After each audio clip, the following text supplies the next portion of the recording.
inventory report, we were somewhere around 6.2 million total cattle on ranches and in feed yards. That's the current size of the cattle herd in the state of Kansas. And today, Matt Perrier, fifth-generation rancher from Eureka, Kansas, walks us through the rich history of the Kansas cattle industry. From those iconic Kansas cow towns to the expansion of the railroad, the arrival of the Black Angus in the U.S., and, of course, the Kansas City stockyards and packing houses. It's hard to imagine in its heyday seeing that many thousands of animals coming in there and being marketed, merchandised, and marched right back into a packing plant or onto another rail car and going somewhere else. Plus, we'll talk about the evolution of the Kansas cattle industry since the early 1900s. But what you can't overlook is a state that literally has every facet of the beef industry inside its borders. That lends itself to cooperation between the rancher and farmers, to the feeder and the packer. I think it makes it easier for Kansans to understand the need to collaborate and understand the need for all those cogs in the wheel. You might be running a cow-calf or stocker operation in the western U.S. or a purebred outfit in the Midwest or the East. What does Kansas have to do with you? Tune in and find out on today's episode of the Working Ranch Radio Show.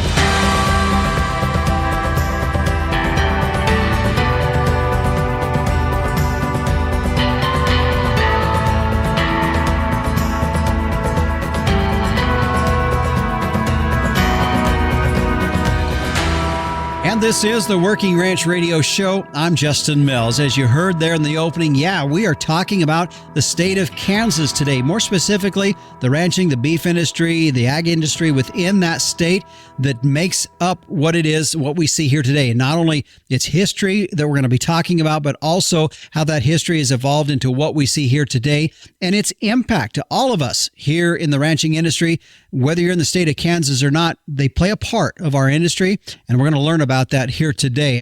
But before we get to that, I did want to let you know, of course, as always, the Captain Tim O'Byrne, who is publisher of Working Ranch Magazine, will be in later on in the show for this week's edition of Tim's Two Cents, and of course, meteorologist Don Day in with a look at our long-term weather. But turning now to our guest, joining us is Matt Perrier. He's a fifth-generation rancher out of Eureka, Kansas with Dale Banks Angus. Matt, thanks for joining us here today on the Working Ranch Radio Show. You bet. Glad to be here, Justin. Well, we've done this from time to time on our program where we reach out to different states. And the purpose of this is really for folks that listen to the show to understand the relevance, the importance that the respective state that we're talking about has to our cattle industry as a whole.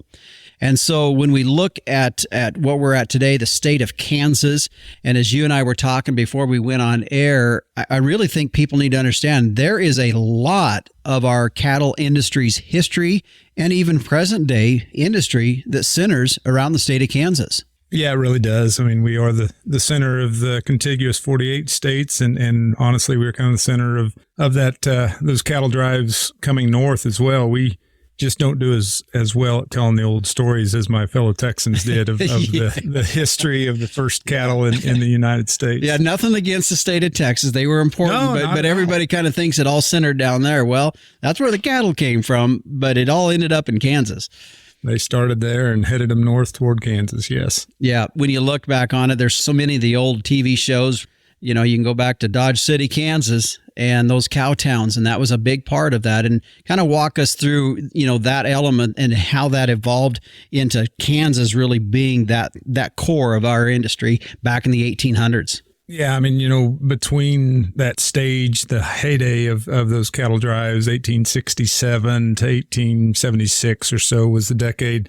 And they say more than 2 million Longhorns came north up the old Chisholm Trail to Abilene and then Ellsworth, Kansas. Of course, like you said, Dodge City, Wichita. There was a pretty major area at Newton and Baxter Springs down the southeast. There are scads of cow towns all through Kansas and probably more than all the rest of the western states combined, just because that was a central location and the time allowed them to get from Texas to Kansas before they then went on to Chicago or wherever the case may have been. Mm-hmm.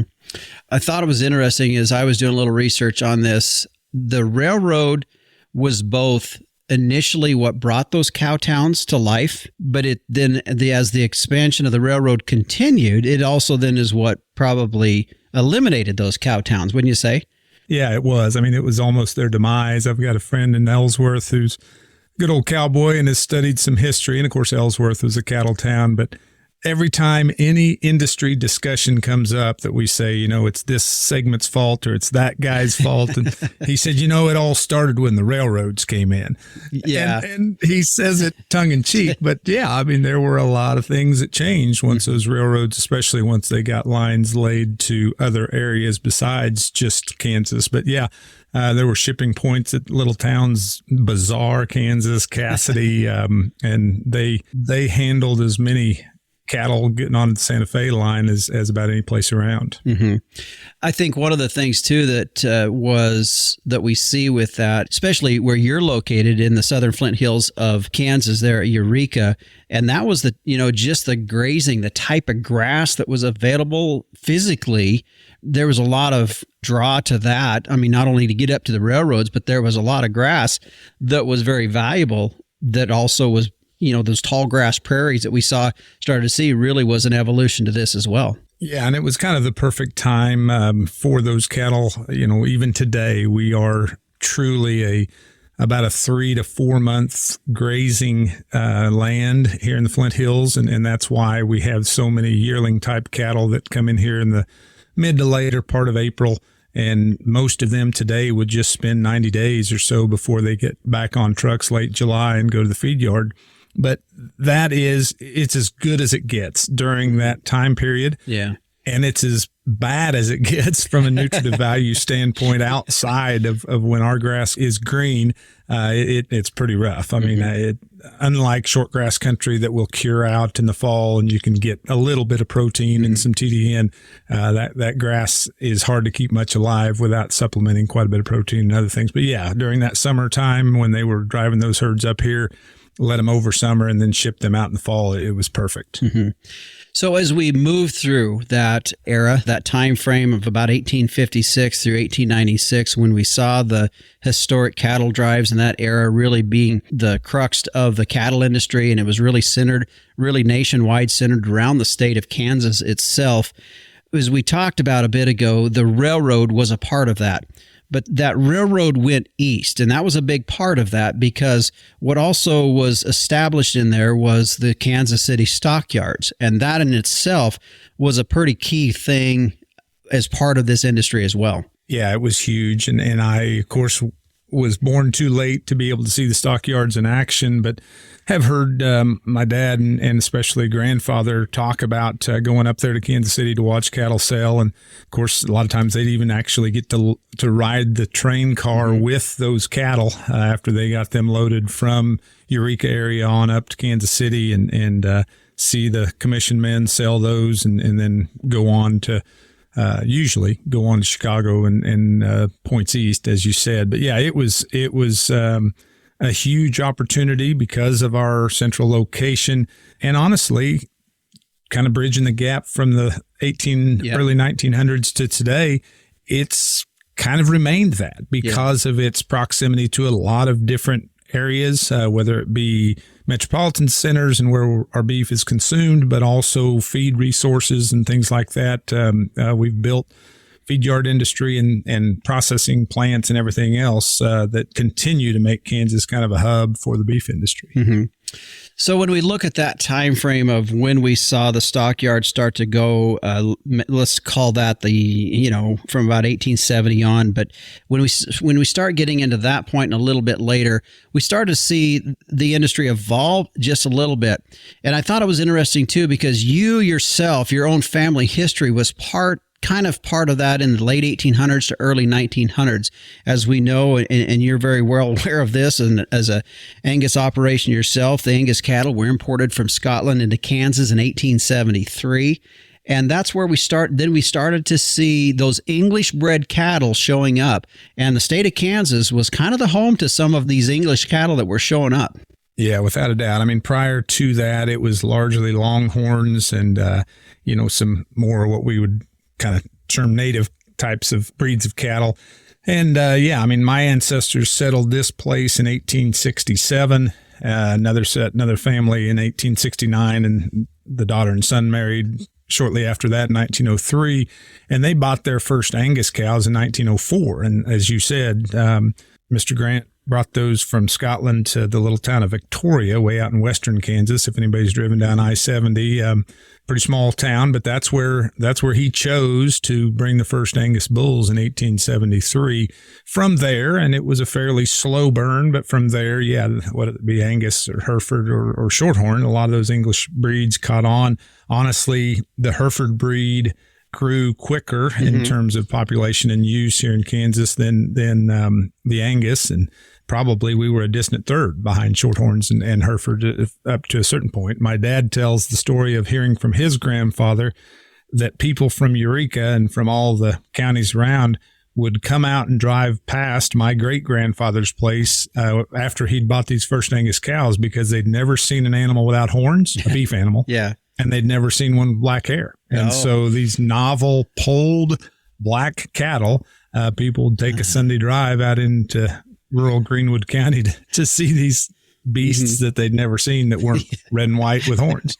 Yeah, I see that story. I had read that story about your family's heritage there, and I'm sure in light of all of the color that most people were used to seeing in cattle, first it was Texas Longhorn, and then, of course, Shorthorn has a little color. Herefords, we don't have a little color. It was probably quite a sight. You don't think about it today because it's in some ways it may be kind of the opposite. Yeah, many customers through the years. I mean, I even remember when I was a kid in the 80s, the next generation would decide to use an Angus bull, and they'd have to hide him back in the back because they didn't want any of the neighbors knowing that they had black baldies. So they were so embarrassed that they'd actually gone out and bought a black bull. Oh, that's interesting. Kind of changed a little. It sure has. My guest today is Matt Perrier. He is with Dale Banks Angus, but we are studying and we're learning about the Kansas cattle industry, and we've just went through some of the history of that. We're going to continue to work through that. We're about the 1900s or so. We're going to continue to work through that. And as we continue through our program here today and our conversation with Matt, we're going to get into not only where we're at today and how it plays a role into our industry, but also where it's going. When we come back here, we're going to continue our focus today on the Kansas cattle industry. My guest, Matt Perrier, with Dale Banks Angus out of Eureka, Kansas. We'll be back on the Working Ranch Radio Show after this. What if your commercial beef herd could be better than you thought possible? Genetic testing can help give you more confidence about what your herd is made of, and more importantly, what it can be. Inherit Select from Zoetis provides data-driven genetic insights to help you make more informed selection, breeding, and culling decisions about your cows and heifers. The journey from genetic potential to reality begins with Inherit Select. Ask a genetics rep how to save on testing with our whole herd promotion. Go to beefgenetics.com/radio. Welcome back to the Working Ranch Radio Show. I'm Justin Mills. My guest today is Matt Perrier with Dale Banks Angus out of Eureka, Kansas, as we are studying and learning and talking about the importance of the Kansas cattle industry, not only its history and where it plays a role in what we're seeing today, but also the future of where we're going with our industry as well.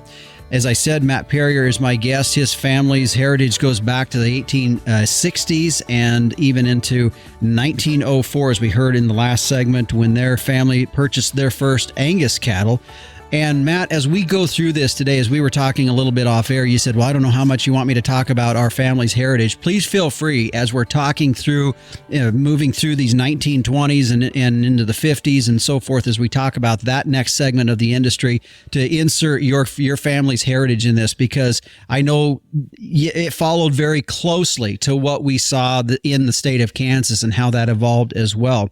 So we were talking a little bit ago about the Kansas City stockyards, and that being a major part of the industry kind of after or the tail end of those cattle drive eras and the cowtown eras of the mid 1800s. The Kansas City stockyards, as you said, much as it is similar today, the Kansas City area and the state of Kansas, very central to our country and plays a big role in that element. And when you look back over there, the heydays of the Kansas City stockyards was about 1923 when they traded 2.6 million head of cattle. And that really began to be a big part because we also saw in that time frame of these packing houses developed. And Kansas City was a key part, only second to Chicago, of the cattle processing industry.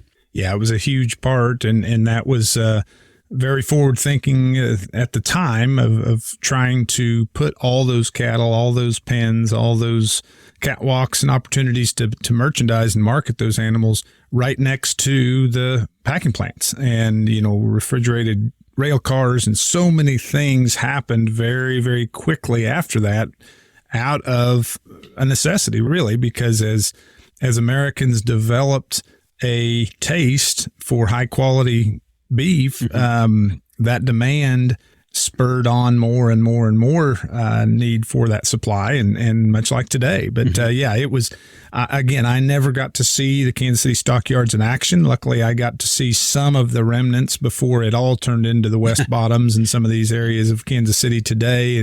But it's hard to imagine in its heyday seeing that many thousands of animals coming in there and being marketed and merchandised and marched right back into a packing plant or onto another rail car and going somewhere else. But yeah, it would have been a fascinating, exciting time. Yeah. And I threw out the cattle numbers. I'm not even throwing out the pig and the sheep that processed and went through those same stockyards as well, and the packing plants as well. Matt, as we talk about that era, the turn of the century, back in the early 1900s, and as the industry evolved, we talked earlier in the last segment about the railroads were a part of what brought the cow towns up, but it's also what started to see them dissolve away, in addition to things like barbed wire, as we started fencing out places. So let's walk us through from your perspective as well as your family's heritage of what the industry would have looked like in the 20s, 30s, 40s, and up into the mid-century of the 1900s. Yeah, that one's always difficult for me because I think every family and every farm and ranch is a little bit different. But, for ours specifically, I think our family, much like a lot of other folks across the Midwest at the time, they were pretty focused on growing crops. And I think quite often the cattle, at least in this area of the county and of the state, the cattle were almost a sideline to diversify. And, of course, they had a milk cow and they had things like that. But the true big cattlemen were probably out there trying to put together big groups of steers from Texas and then commingling them and remarketing and things like that, as opposed to the families that had a small cow herd that was maybe, like some are today, a byproduct of land ownership and a diversification. But in our family's case, it started out as almost a novelty. My great-grandfather Barrier that first bought those Angus cows in 1904, he and his wife spent their honeymoon at American Royal, which is right across from where the Kansas City stockyards would have been, or right in those same bottoms. And his mission was to go up there and see these novel cattle that he'd heard George Grant had brought to Victoria, and these Aberdeen Angus. And so they go up there in 1903. They see, finally, they looked all over the American Royal until they found this little display of Angus cows and decided that he had to own some. And again, when he bought those first ones in 1904, they were a bit of a novelty. It was different than your major big cattlemen that were running hundreds, if not thousands, or even hundreds of thousands of longhorns and things like that. And as the beef industry developed, and as the need for better beef developed, thanks to the folks in Chicago and New York demanding that, I think that made more of a reason to look more into just not just raising cattle and raising pounds of beef, but actually breeding better beef that laid down fat in a more efficient way and that grew faster and all these other things. So yeah, I think that it was a slow burn process, as quite often is the case in the cattle industry, on that move from the native Texas Longhorns into more beef type English cattle. Yeah. You had talked about the fact that the beef industry was maybe more of a side hustle in a way to the farming. And even today, I mean, farming is a very big part of the ag industry in the state of Kansas. I mean, it is the top winter wheat state, second all wheat in production in the whole country. So we know it's a big part of the industry.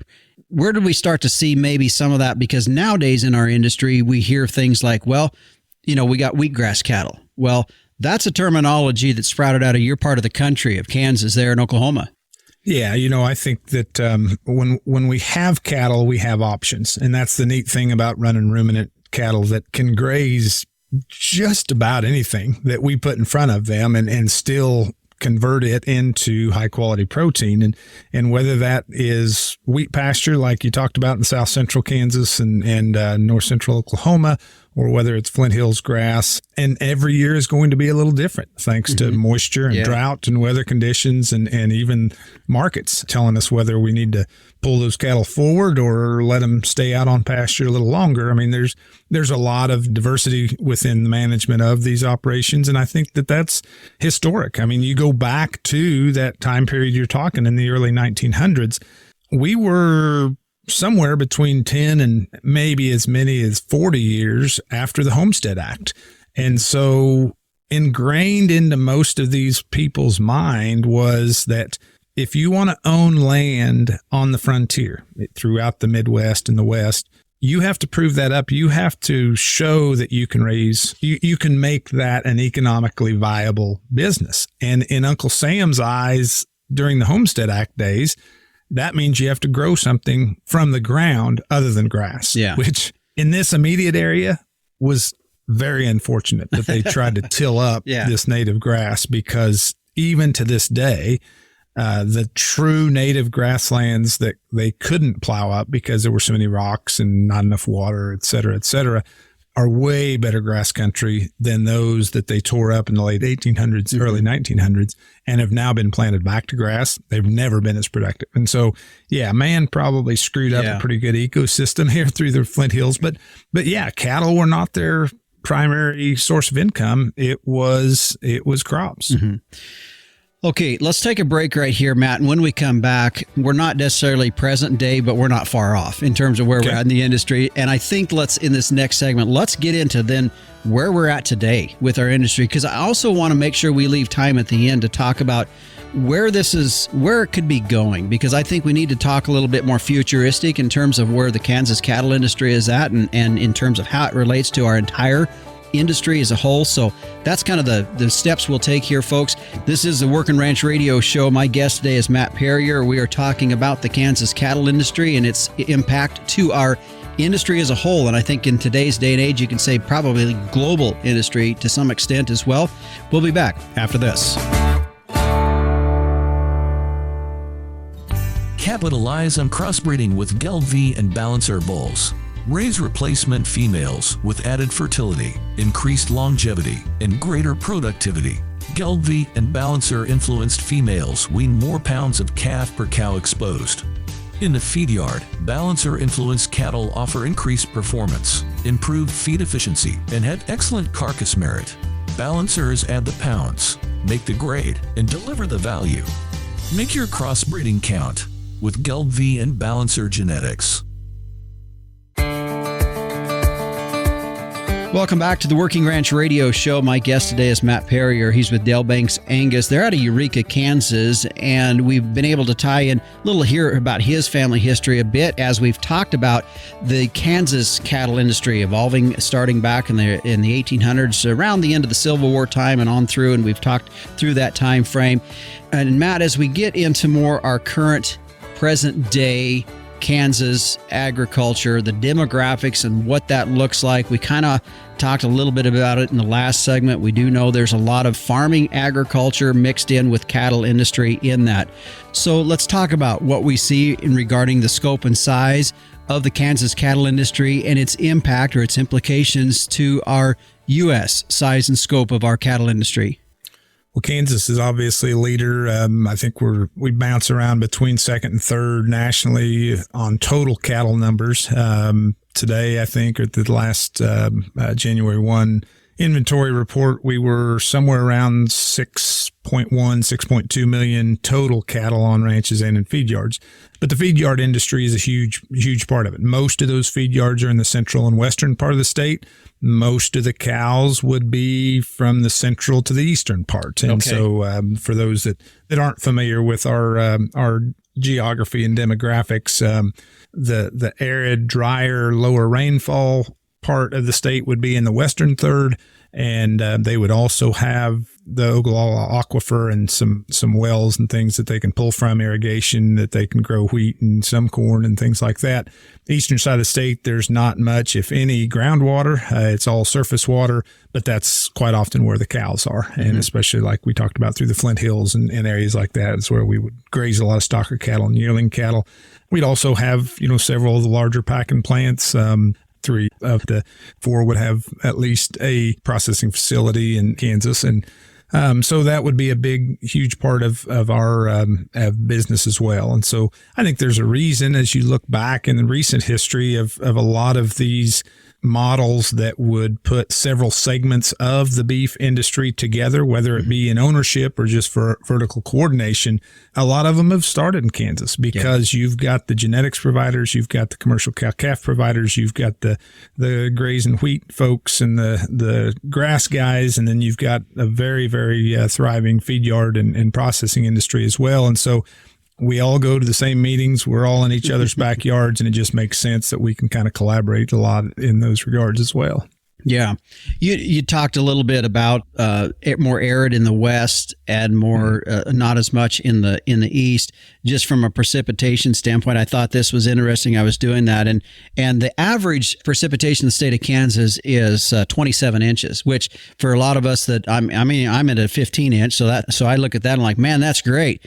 Yeah. However, there's a big difference between eastern Kansas at 37 inches and western Kansas at 19 inches of precip. So that average, like you said, there's a big difference there that makes a lot of difference in terms of what is grown and what can be done there.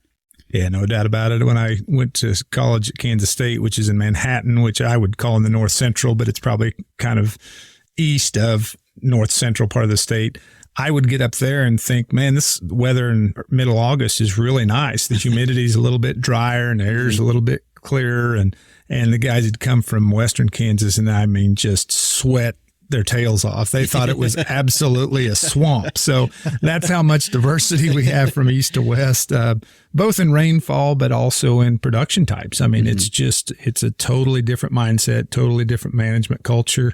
And we learn a lot from each other. Well, and I think that too is one of the things, and we see that maybe you could even say go to the states, it's north of you and on up through some of that Corn Belt area. You do see a dividing line between an arid climate and a humid climate. So it does make those states pretty diverse in the type of agriculture that you see there. Yeah, not only agriculture, I even think that there's sometimes, and I don't know about Nebraska and others, I think it's probably so, because as I talk with South Dakota and North Dakota, they always, he's from East River. Yeah. They're from West River.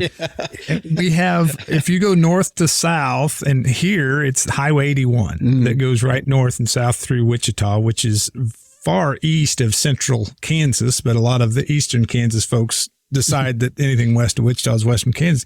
But that when you cross Highway 81, the farmers and ranchers, the further west you get, they look at things differently than we in eastern Kansas. And I don't know if it's the same as you go north. I think it is, because I spent some time in Texas and I saw the same thing down there. But if Grandpa didn't do it in eastern Kansas, we're probably not going to do it.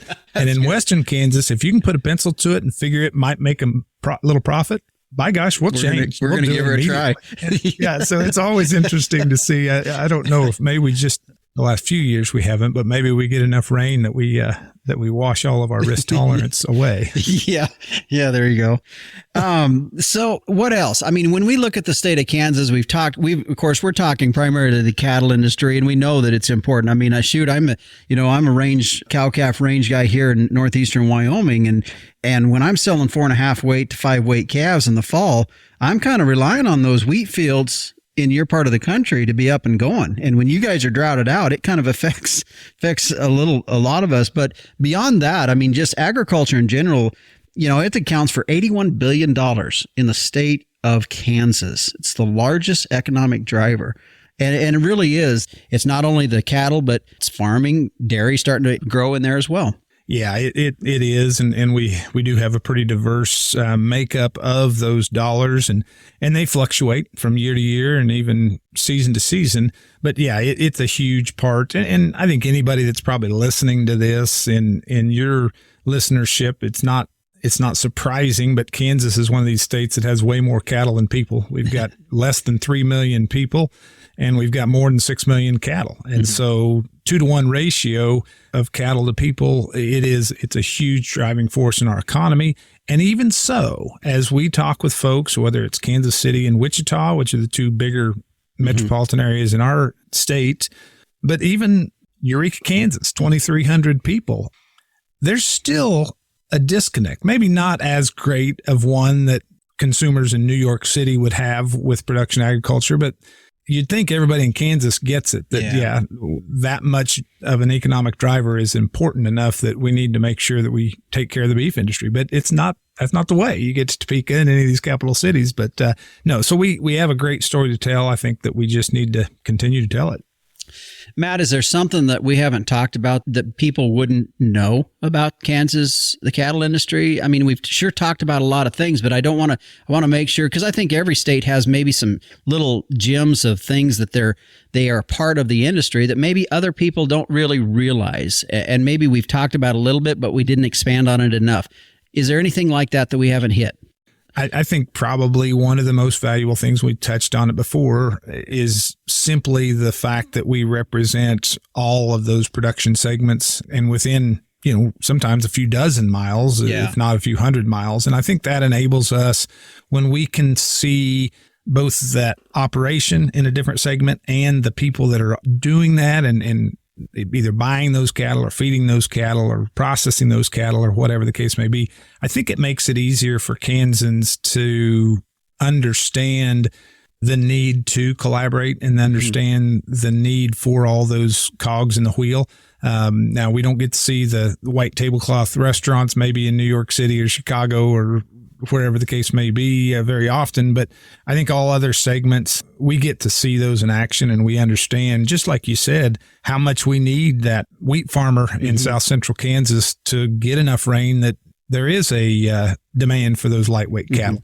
On the other end of the spectrum, how badly we need to make sure that feed yard or that processing plant or whatever else has a product that will work for them, make them a profit, so they'll come back and buy ours the next time. So I think that's the neat part. It's kind of a microcosm of the beef industry right here within one state border. That was what I was thinking as you were starting to talk about that. I was thinking, man, you guys probably, and I'm not going to try to degrade other folks across the country, myself included, that because we're kind of in some ways, maybe more of a monoculture with our cattle industry. Some states are, because they do one or two things. And you're right. As a state that sees a lot of the different segments of the cattle industry, from the farmers that are needed to grow the feed, in addition to the ranchers, all the way up to the processors, probably you're a little more open-minded about some of that stuff than the rest of us are. Yeah, I don't know. I think it's just nature of the beast. I mean, we're always more comfortable with what we know. Yeah. And when we know the people that are doing that business, they're not as frightening, I guess. Yeah. And so that's I really had never thought about it like that until we got to discussing it here as to why, maybe our livestock organization would look at things differently than other states would. But quite often that's it. It's just do you know these people that are doing that work? And if so, you're probably going to trust them and understand their business models a little bit better. Yeah. Well, it's a model for all of us in the industry. I hope so. I mean, I actually had a discussion on the podcast that I do, actually, is Practically Ranching, about this very thing, and that is the need for collaboration going forth. And none of us want to go the way of the poultry or the pork industries.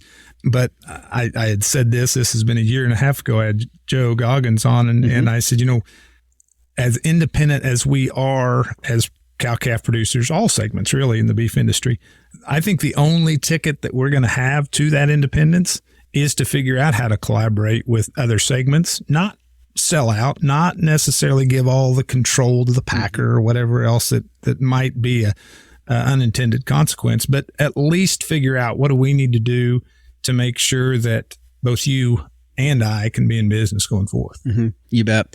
Well, folks, we have one more segment. We're going to come back with Matt on, and not only are we going to talk about some more, I want him to talk a little bit about his podcast as well as some of their operation. But then again, I also want to talk about, as we look and go forward, some concerns, some things that he might have with our industry, as well as and how that plays into our Kansas cattle industry that we're focused on here today. Matt Perrier is my guest today. We'll be back on the Working Ranch Radio Show after this. When your goal is to help animals reach their full potential, health matters. Diamond V offers a fresh perspective on animal health, a perspective that supports gut health, strengthens immunity, and enhances performance. For those who choose to invest in keeping healthy animals healthy, feeding Diamond V makes a statement about another dimension of profit, where margins are measured by confidence in your future. To get a fresh perspective, visit diamondv.com, because animal health deserves a healthier approach. Welcome back to the Working Ranch Radio Show. My guest today is Matt Perrier. He's with Dale Banks Angus. However, and I actually meant to mention this earlier, Matt, and I apologize for not doing that, but I wanted to make sure you had that we did mention. I know when I got your information about to give you a call about this, I'm like, where's that name? Where's that name? And then I remembered from Practically Ranching, which is your podcast that you do, a very good podcast as well, and that's a bi-weekly. Is that when that kicks out? Every other week. Yes, that's correct. Yep. So what are kind of some of the things you focus on that show? Whatever it might be of interest, a lot like what you're doing here, whatever might be of interest to beef industry operations. I mean, we call it practically ranching. We're not actually ranching. We're practically, and it also it has a dual meaning, but we also do try to keep it pretty practical. Yeah. Now, I have a weak spot for getting a little philosophical and talking about some bigger, broader issues. And sometimes we have a guest or two on that we may not solve anything. We may create more problems, but no, I think the types of discussions that you're having here and I try to have on Practically Ranching are really healthy. I mean, most of us are listening to these podcasts, bouncing along in a pickup or back of a horse or driving between feed yards or meetings or whatever the case may be. But it's a time for us to be able to hear about a new topic or a new discussion or a new thought, not necessarily have to buy into it and say, by gosh, I got to change everything, but at least give us a new perspective. Yeah. And that's what we try to do most of the time. Yeah. And it's important that we really do try to educate ourselves about a lot of different things in our industry. As we kind of wrap up our discussion here today, Matt, we've talked a little bit about, as we move forward in this, you had talked about just even in the state of Kansas that has such a heart and an element of agriculture on that state. There's still that disconnect between the consumers and agriculture. But as we move forward in our industry, what do you see as of today and then going forward that is going to be where Kansas agriculture fits in this, but at the same time is parts that we need to be aware of in our industry to move forward? Well, I think like with any industry, there are going to be changes, and I don't know that any of us have a much shinier crystal ball than the next. Yeah. But some things that we all have to recognize is the changing demands of the consumer and what it is that they want and what it is that they're willing to pay for. And we went through for decades, maybe a century or two of producing beef because we were cattlemen and because we knew that we could turn this weight of calf out or this group of cows out with the bull and we could make more beef. And when it came time to market those, we threw them all into the same feed yard pen. And depending on what Chicago Mercantile Exchange or a group of feeders or whoever said they were worth that week, we sold them all for the same money. And those pens, prior to the early mid-1990s, you go through a Western Kansas feed yard and you would see every color of cattle you could imagine in one feed yard pen. And you'd probably also see a couple roping steers and a couple high influenced, Brahman influenced, and maybe even a couple of Holsteins in with a few black baldies and Angus and line-backed Hereford and whatever else. And then we scratched our head and wondered why the consumer said we had a consistency problem. Well, we addressed that. We listened to the consumer, maybe in some respects, maybe even listened too well, and have done some things that overshot the runway. But I think that we have to figure out how to connect. Even if they're going to live somewhere else besides cattle country, we've got to ask them what it is they want, figure out A, how and if we can meet those needs, and then B, how to pass those dollars from them to us. And that's what we did through value-based marketing. And hopefully there's some, again, unintended consequences. And I think some areas that we can even make that a better model. But yeah, we've got to figure out how everybody can make their portion of that consumer dollar and spread that through the chain efficiently. Mm-hmm. You've really hit the focus in terms of the consumer side of things. And I do believe there's been, as much as we are concerned about the disconnect that consumers have about understanding what we do, likewise us about them. I think that's what you're essentially talking about. As far as how we're doing ranching, what's your thoughts? Oh, it's going to change too. Again, I don't know exactly how. As we look at, for instance, Western Kansas, we have relied on an endless supply of water under most of those feed yards and the cornfields that are raising silage and grain for those feed yards for decades. And the science tells us that aquifer is running low. And I think that we're going to see changes. I don't know how quickly. I don't know how much, but I think we will see. In fact, I just had this conversation on our podcast a week or two ago, that we will likely see at some point in the fairly near future a trend toward fewer days on feed, possibly different types of starch in that ration instead of straight corn, possibly even less of that corn and those products grown in Western Kansas. And so all of that is going to point to probably a little bit different type of management, type of animal. Another thing I think that we will eventually see are dollars that will reward traceability. And I know that's a buzzword. I know that's a lightning rod for a lot of folks, but there are enough places and enough brands that are saying, hey, there's value in knowing, the consumer knowing that, hey, this animal was born in Eastern Kansas, was grazed wheat in Central Kansas and fed in Western Kansas and harvested here. I don't know that it's going to get that specific, but I think there will be dollars strictly, even if nothing else, for the feed yards to know what's been done to these cattle from an animal health standpoint for traceability, and whether we see a two-tiered market system for cattle that are part of a supply chain or a traceability blockchain or not. I don't know how that looks, but I think that's something that I would envision happening. And I don't think that has to be done a certain way, but I think that it does have to be done consistently so everybody can kind of use that data. So there'll be changes. There always have been. And we get a little heartburn as we go through the change, but just like everything, if it's a worthwhile change and it either saves us cost or it makes us more revenue in the end, we're probably going to figure out a way to get it done. Yeah. Well, as we wrap up our conversation with you, just briefly explain your current operation. I know you guys sell some Angus bulls in the fall of the year. You and your wife, Amy, you got a family as well. As we heard earlier on, I mean, your family's ranch goes clear back to the 1860s. So what's your operation right now? Yeah, today, registered Angus operation, Dale Banks Angus, like I said, been owned by my family for 5 generations and hopefully continued on. We'll sell about 200 to 225 bulls annually. The bulk of those bulls are sold at our sale in November. It's always Saturday before Thanksgiving each year. The balance of them are sold private treaty right now in the spring and early summer.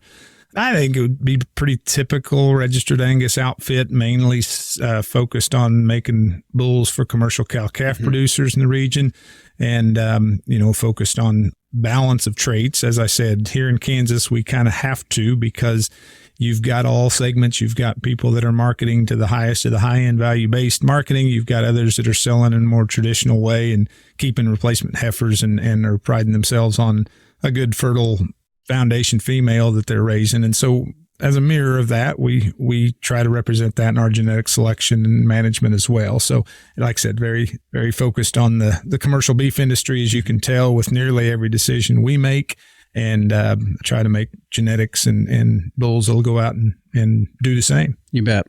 Well, Matt, I appreciate you taking the time to do this. Any final comments from you before we head out? No, I appreciate the opportunity. History is always interesting to me. I know it's been said that if we're not a student of it, we're bound to repeat it. And sometimes we have to learn those lessons the hard way when we don't pay attention to what folks have already learned. But the other factor I think is tough in the beef industry is sometimes we may rely even too much on it. As I spoke before, we don't want to get too bound in tradition, but we can sure learn a lot of lessons from it. You bet. My guest today, Matt Perrier with Dell Banks Angus. As we talked about before, he's also the host of the podcast Practically Ranching. They're out of Eureka, Kansas, where they're in the Southern Flint Hills. If you want to go to their website at dellbanks.com is the website. I'd encourage you to check it out. Not only his podcast, but also his newsletters. He was talking a bit ago about just kind of some philosophical sides of the industry that they like to talk about. A lot of information in his podcast, a lot of information in their newsletters as well. I encourage you to check them both out on your own when you get a chance. Again, Matt, appreciate you joining us here today and giving us the insight about the Kansas cattle industry, not only to its relevance within the state, but also its relevance and very importance to our national beef industry as well. You bet. Thank you, Justin. Keep up the great work. You bet. We're going to take a break here. When we come back, meteorologist Don Day steps in as we take a look at our long-term weather. And in addition, Captain Tim O'Byrne will be up next with this week's edition of Tim's 2 Cents. We'll be back after this. Looking for the perfect gift for a gardener or weather enthusiast? Introducing the Tropo, a precision rain gauge that has revolutionized both reliability and convenience. Expertly engineered by meteorologists, the Tropo gauge boasts rugged durability, impeccable accuracy, and precision to the 100th of an inch. Visit measurerain.com to order a Tropo today and use code RAINDAY. That's RAINDAY for free shipping and 10% off. Go to measurerain.com. Hey, Justin. Hey, everybody out there in Working Ranch Radio Land. Easter blessings to everyone. Hope you're having a safe and productive calving season. Brandings are going to start coming up here pretty quick. And we've got a great issue coming to your mailbox here probably next week. April, May issue. Some really good stuff in there for you. We think about you folks out there all the time back here in the production offices of Working Ranch Magazine. And we love being able to bring you a magazine and a podcast like this and our social media every single week on that. 6 times a year on the Big Thick magazine. And every Friday on Facebook, we get sharing what's going on out there in cow country. And it is our honor to be doing that. Back to you, Justin. All right, thanks, Captain. And as you were mentioning there that the latest issue of Working Ranch Magazine, the April-May issue is out. My wife just delivered the mail here from the mailbox, and there it was. I must have been on the front of the bus on that one because typically I'm a little ways out before I get my copies, but I do have the latest issue of April-May Working Ranch Magazine. By the way, if you want to get your subscription started, it's pretty easy by going to workingranchmag.com. Well, let's turn now as we're joined by meteorologist Don Day, taking a look at our long-term weather. Who is on the road this week? Don, thanks again for joining us. And as I was kind of watching through last week, some of your podcasts that you were showing, and of course we're seeing the weather that we're all experiencing here over the weekend, but it just seems like when you look up north, it's just like this incubator of all these future storms that we have coming.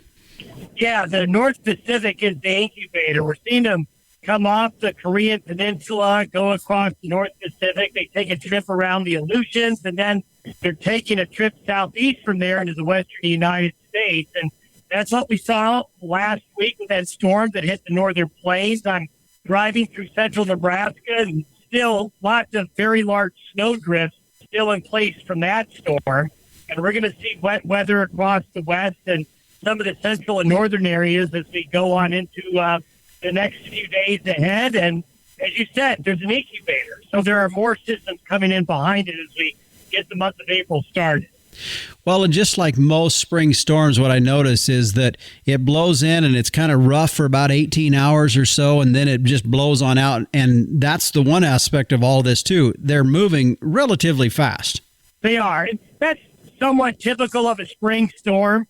That's why they bring such drastic change. You can have really mild, nice weather ahead of these storms to then be into winter the next. That's what makes spring storm, a problem, especially during calving operations, to where you just see that pendulum swing from one direction to the next and then back again. As we look ahead for the next 7 to 10 days out, is there a certain part of the country that you're watching a little bit more, or is it just generally what we're seeing from west to east of these patterns moving across? Or is there a specific area that kind of watching or have some concern over? Well, I think the whole country, the whole lower 48 will be affected by this active pattern. But we are seeing the storm track really favoring areas more to the north than we've seen lately. We saw that with the storms that hit Nebraska and South Dakota and Minnesota and Iowa and Wisconsin and into the Great Lakes. We're seeing the storm track kind of wanting to go a similar path across those same areas. I do think that there's opportunities for areas that need rain and snow, like parts of Montana and northern Wyoming, parts of western South Dakota and western Nebraska that should benefit from this wet pattern. But everybody's going to be impacted really coast to coast. Mm-hmm. Yeah. So we always seem to talk quite a bit about the West and the Midwest a little bit. Let's just talk a little bit about the East Coast a bit, and maybe the Tennessee, Ohio Valley areas. And in there, what are they going to see out of this? They look wet. It looks wet from those River Valley areas you just mentioned all the way to the East Coast. There's been a lot of rain from Florida and the southeast states up the East Coast. We're really going to see some significant rain. It should stay liquid. There's a large body of modeling that for the month of April, for a lot of the central, the southeast, and the east, it's very wet. So there's no break towards a warmer, drier trend that's really going to last more than 2 or 3 days anywhere. Mm-hmm. All right. Well, Don, I know you're on the road. I appreciate you taking the time to chat with us a little bit and give us a look at our long-term weather. Sure thing. And again, you can catch meteorologist Don Day each and every morning through his daily video podcast at dayweather.com. Stick around. I'll tell you what's in store for next week's edition of the Working Ranch Radio Show after this. What if your commercial beef herd could be better than you thought possible? Genetic testing can help give you more confidence about what your herd is made of. And more importantly, what it can be. Inherit Select from Zoetis provides data-driven genetic insights to help you make more informed selection, breeding, and culling decisions about your cows and heifers. The journey from genetic potential to reality begins with Inherit Select. Ask a genetics rep how to save on testing with our whole herd promotion. Go to beefgenetics.com/radio. Well, I'm going to shoot straight with you. Last week, if you were listening, I told you that we were going to be having Leo McDonald on as our guest this week. However, he got tied up with things this week and couldn't make a chance for us to sit down and visit. So we're going to be having that conversation with Leo on next weekend's show, so be sure to tune in for that. We're going to be talking about the product of the USA label ruling that come out from the USDA, so an exciting show that you want to tune in for next week on that. Also, later on, coming up in the month of April, Dr. Michael Apley with Kansas State will be joining us. Very interesting and very in-depth discussion on the status of using antibiotics, growth promotants, and feed supplements in our livestock industry. You're going to want to tune into that show as well. A lot of good information in that. By the way, if you do want to get a hold of me, it's pretty simple. You can send me an email at justin.workingranch@gmail.com. And by the way, if you hear an episode, you're listening back through them, or you hear today's episode and like it, let us know. Either hit the like, comment, or the thumbs up on the podcast provider that you are listening through. We appreciate that feedback as well. Well, the Working Ranch Radio Show is a production of Working Ranch Magazine, branded #1 by America's Ranchers. If you want to get your subscription started, it's pretty easy by going to workingranchmag.com. Thanks for joining us. Be sure to tune in next week. I'm Justin Mills, and until next time, keep your chin down and your mind in the middle. So long.